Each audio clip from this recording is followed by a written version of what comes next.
só para tratarmos um pouquinho, essas teorias, esses modelos, apresentam ideias, tanto para a ciência quanto para a história.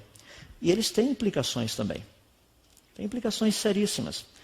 Dentro da área de governo, sociedade, moralidade, ética, religião.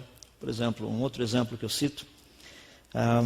Tempo atrás eu estava numa universidade também, um professor disse o seguinte: é muito interessante tudo isso daí, mas quando você fala a respeito de um Criador, você está falando de um absoluto.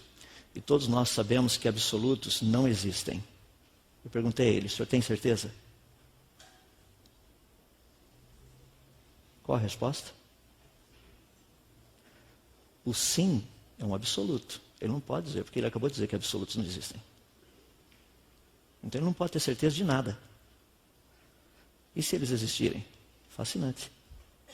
Talvez existam. Eu tenho certeza que eles existem. Nós temos implicações. Essas duas teorias, elas tratam das questões do início de todas as coisas, aparecimento do espaço, matéria e tempo, aparecimento do universo, aparecimento da vida vegetal, aparecimento da vida animal, o método de aparecimento e até mesmo o tempo de existência. Deixe-me terminar dando um pequeno exemplo. Suponhamos que você, ao sair daqui hoje, vai chegar na sua casa à noite e você vai encontrar algo que não estava lá na sua casa quando você saiu. Um bolo de chocolate. Essa é a minha teoria predileta, talvez você já até conheça essa teoria. Então você chega na sua casa, não tem bolo, não tinha bolo de chocolate quando você saiu, agora tem. Lembre-se que você é um observador, cientista. Você não estava lá quando o bolo apareceu. Você saiu de casa, não tinha bolo. Agora você chega em casa, tem bolo. Ótimo. Duas teorias a respeito do aparecimento do bolo de chocolate.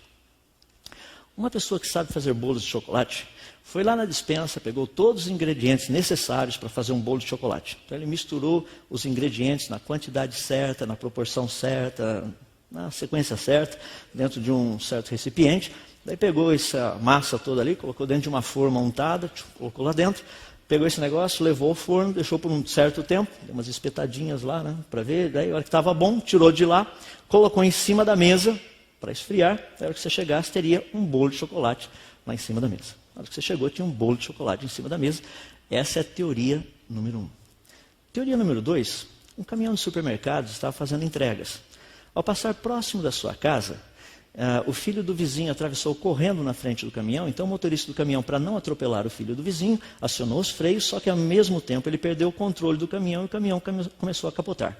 Lá atrás, os sacos de farinha se romperam, latas de leite, caixinhas de leite também se abriram, e latinhas de Nescau também se abriram, caixinhas de fermento, latinha de fermento, saquinhos de sal, sacos de açúcar, todo aquele negócio, ficou uma bagunça lá atrás. E havia na beirada do caminhão um pequeno cantil, esse para guardar água. E à medida que o caminhão começou a capotar, o cantil deu uma batida muito violenta numa das paredes do caminhão e rachou em duas metades. Numa das metades começou a cair um pouco do fermento, um pouco da farinha, um pouco do leite, um pouco do óleo, um pouco do chocolate, um pouco do açúcar, um pouquinho de sal, e fermento eu já falei, já caiu. Daí os ovinhos que batiam também, caía lá a clara e a gema lá dentro. E à medida que o caminhão continuava capotando, lembra que isso daí durou bilhões de segundos. E o caminhão foi capotando e foi chacoalhando todo aquele negócio. Chegou lá no final, o que aconteceu? O caminhão parou e pegou fogo. Foi um grande incêndio ali perto da sua casa. Chamaram o corpo de bombeiros, o pessoal foi lá rapidão, apagaram todo o incêndio lá dentro. De repente, a hora de começaram a olhar lá no meio dos escombros, adivinha o que eles descobriram? Um bolo de chocolate lá naquele cantil.